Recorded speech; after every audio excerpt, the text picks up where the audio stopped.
Hello friends, welcome to our YouTube channel. आज के आज के वीडियो में हम लोग आज के वीडियो में हम लोग जो कंपनी को एनालिसिस करने वाला है उसका नाम है TV18 ब्रॉडकास्ट लिमिटेड।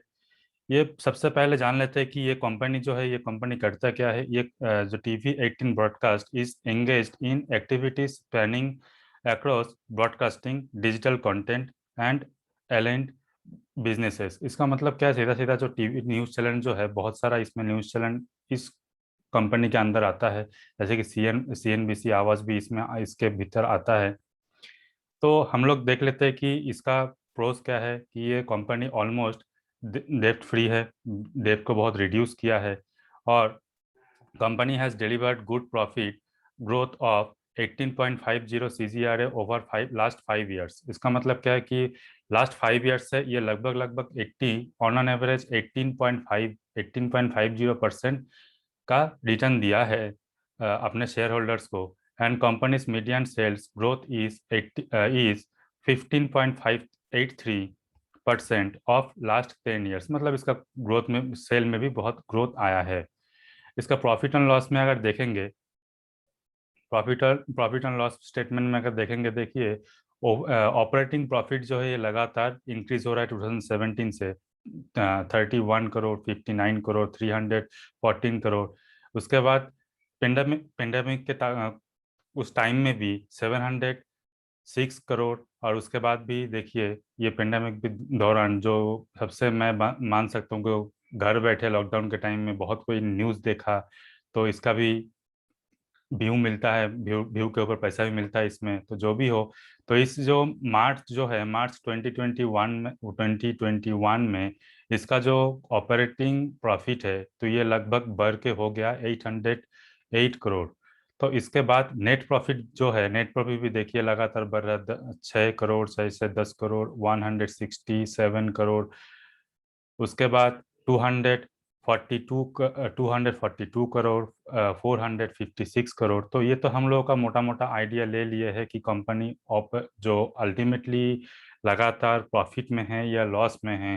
तो हम लोग जो मोटा मोटा इस साइड से हम लोग देख लिए कि ये जो कंपनी है ये ग्रोइंग कंपनी है और इसमें अभी भी बहुत तेजी आने वाला है, क्योंकि हम लोग देख रहे हैं कि ये कंपनी जो है इसका डेप्थ जो है वो कम हो रहा है और ऑपरेटिंग प्रॉफिट जो है वो लगातार बढ़ रहा है। तो ये अच्छा साइन है कंपनी के लिए।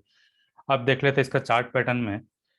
चार्ट पैटर्न में देखिए कि सबसे पहले जो डेली चार्ट पैटर्न है, डेली चार्ट पैटर्न में देखिए RSI एक ऐसा इंडिकेटर है। पहले RSI के बारे में थोड़ा बता देते हैं कि ये RSI एक ऐसा इंडिकेटर है जो किसी भी स्टॉक को बताता है कि ये तेजी में है, मतलब ये बुलिशनेस में है या बियरिशनेस में है।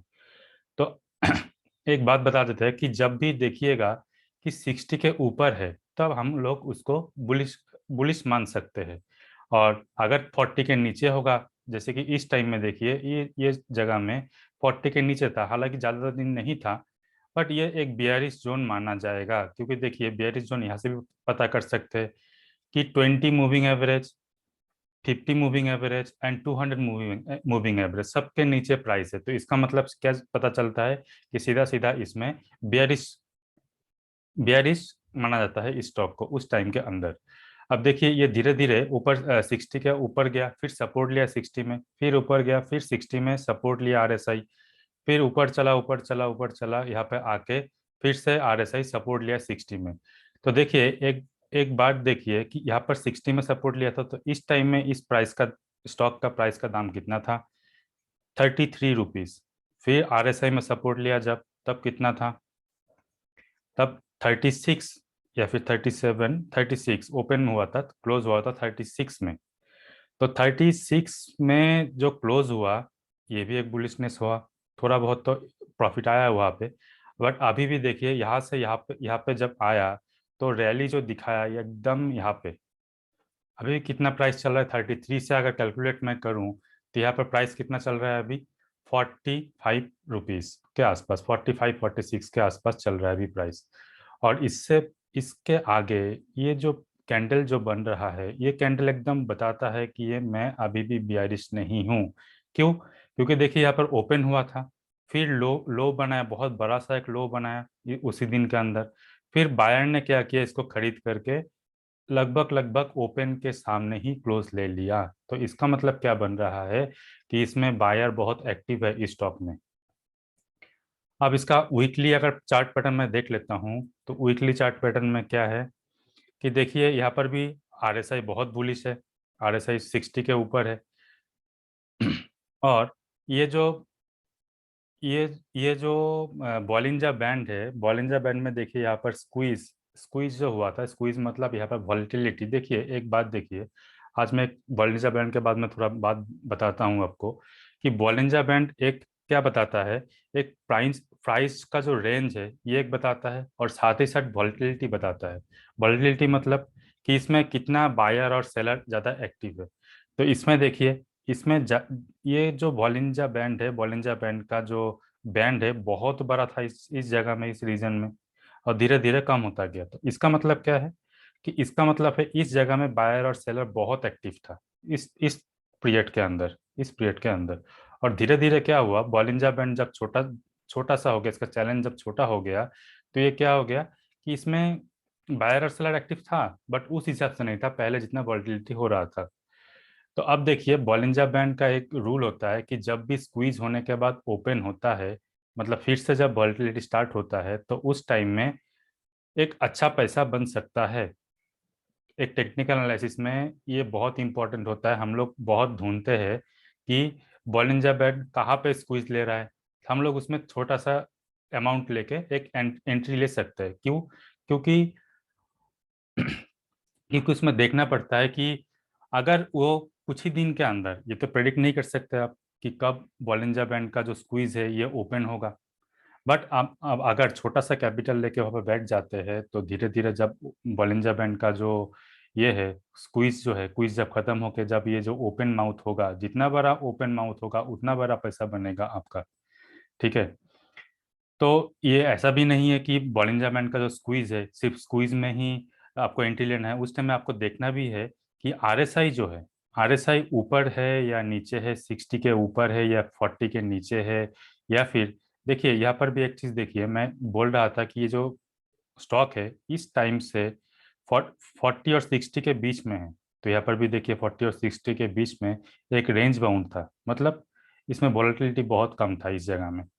आप इसको अगर वीकली में देख लिया, डेली में देख लिए, आप इसका अगर एक बार निफ्टी से कितना आउट परफॉर्म कर रहा है कि नहीं, इसके जानने के लिए हम लोग क्या यूज़ करेंगे, आरएस जो इंडिकेटर है, ये आरएस इंडिकेटर को हम लोग यूज़ करते हैं कि ये जो स्टॉक है, ये स्टॉक ये स्टॉक क्या है कि निफ्टी को आउट परफॉर्म कर रहा है कि नहीं। अगर निफ्टी को आउट परफॉर्म कर रहा है तो इसका मतलब क्या है, ये ये स्टॉक में बहुत ज़्यादा पैसा बन सकता है, क्योंकि ज़्यादातर आदमी, ज़्यादातर इन्वेस्टर इसी टाइप का स्टॉक में इन्वेस्ट करता है। जैसे कि यहाँ पर देखिए, आरएसआई जो है, आरएसआई 60 में सपोर्ट लिया, बट ये जो है आरएस जो है, आरएस देखिए लगातार अप ट्रेंड में है। तो इसका मतलब क्या है, ये धीरे धीरे निफ्टी को आउट परफॉर्म कर रहा है। और यहाँ पर देखिए, आप लोग घबरा जाइएगा कि ये तो भाई यहाँ पर रेड कैंडल बना हुआ है, दो तीन रेड कैंडल बना हुआ है, तो इसको इसको कैसे मैं बुलिश मानूं। देखिए और एक बात देखिए, यहाँ पर प्राइस चाहे कितना भी नीचे हो, साथ साथ एक बार वॉल्यूम का जो है, वॉल्यूम को भी कंसिडरेशन कीजिएगा। क्यों? क्योंकि देखिए प्राइस तो कम हुआ है ठीक है, बट जो यहाँ पर जो देखिए, यहाँ पर एक मैं ट्रेंड लाइन खींच देता हूँ यहाँ पे, तो पता चलेगा आपको कि ये जो वॉल्यूम जो है, वॉल्यूम भी लगभग लगभग कम हुआ है, मतलब इसको बेचने के लिए आदमी इतना इंटरेस्टेड नहीं है ना। कि ये तो प्राइस कम हुआ है ठीक है, बट इसका वॉल्यूम भी धीरे धीरे कम हुआ है। तो इसका मतलब क्या है कि आदमी इसको बेचना नहीं चाहता है अभी। हाँ, थोड़ा बहुत कोई कोई प्रॉफिट बुक किया है, बट मेजोरिटी जो आदमी है, मेजोरिटी जो स्टॉक होल्डर है, इसको बेचना नहीं चाहता है। तो यहाँ से एक लर्निंग मिलता है हम लोगों को कि ये स्टॉक में बुलिशनेस है, निफ्टी को आउट परफॉर्म कर रहा है, और ये आगे भी करता रहेगा मेरे उम्मीद से। देखिए स्टॉक में क्या होता है, एक चाल बहुत दिन चलता है, चलने के बाद थोड़ा नीचे आता है, थोड़ा करेक्शन आता है। क्यों? क्योंकि कोई ना कोई प्रॉफिट बुकिंग कर लेता है। तो हमको क्या पकड़ना है? हमको पकड़ना है कि वो स्टॉक कब चाल ले रहा है। जब चाल लेगा उस टाइम में हम लोग भी एंट्री लेंगे, और जब चाल खत्म हो जाएगा तो हम लोग भी यहाँ से निकल जाएंगे। क्योंकि हम लोग एज ए ट्रेडर, अगर ट्रेडर के माइंड व्यू से अगर सोचेंगे तो हम लोगों का बीच का ही मुनाफा लेना पड़ता है। सपोज मानिए कि ये स्टॉक में, ये जगह में, ये कैंडल में आपने एंट्री लिया, तो आप क्या करेंगे? सपोज आप वीकली छोड़ दीजिए, आप डेली में आइए। डेली में अगर आते हैं तो मानिए कि अभी कहीं पर भी, जैसे कि यहाँ पर 60 में सपोर्ट लिया, ठीक है। तो 60 में सपोर्ट लेने के बाद यहाँ पे इस इस कैंडल में मैं अगर एंट्री लेता हूँ, इस कैंडल के अगर मैं एंट्री लेता हूँ और इसका लास्ट जो स्विंग है, इसका नीचे का जो स्विंग है, तो मानिए कि ये लगभग लगभग इसमें स्टॉप लॉस लगाऊंगा। 33 में मैं स्टॉप लॉस लगाऊंगा। एंट्री कहाँ पे लिया? 36 में। तो मेरा जो लॉस होने वाला है वो कितना रुपए का होने वाला है? 3 रुपए का। पर शेयर में 3 रुपए का होने वाला है। बट अभी देखिए कि ये जो स्टॉक अभी जिस जगह में खड़ा है वो 45, मतलब मैंने तो 3 रुपए का स्टॉप लॉस लगाया था, बट वो तो आया ही नहीं। उल्टा क्या हुआ कि मेरा 15 रुपए का, सॉरी 15 रुपए नहीं, लगभग लगभग मान के चलिए कि 9 रुपए का अभी तक मैं मुनाफा में हूँ। तो इसमें देखना चाहिए ऐसे ही आप लोगों को छोटा छोटा स्टॉप लॉस लगा करके, छोटा नहीं मतलब मान के चलिए कि यहाँ पर जैसे कि कंसोलिडेशन हो रहा था, तो इस टाइम में हम लोग क्या देखेंगे? इसका नीचे वाला स्विंग में देखेंगे। अगर मानिए कि मैं अगर यहाँ पर एंट्री लेता तो यहाँ पर भी कंसोलिडेशन ले रहा था, तो इसमें हम लोग स्टॉप लॉस नहीं लगाएंगे, इसको कंसिडरेशन में नहीं लगाएंगे। हम लोग करेंगे क्या? यहाँ पर ये जो कैंडल है, इस कैंडल में हम लोग लगाते स्टॉप लॉस। ठीक है। तो उम्मीद करते हैं ये वीडियो आपको अच्छा लगा होगा। अगर अच्छा लगा है तो चैनल को सब्सक्राइब कीजिए, लाइक कीजिए, शेयर कीजिए, कमेंट कीजिए, और दोस्तों के साथ भी शेयर कीजिएगा कि आपका भी भला हो और दूसरा को भी भला हो। इसी उम्मीद के साथ आज का वीडियो समाप्त करता हूँ, और good luck and good trading.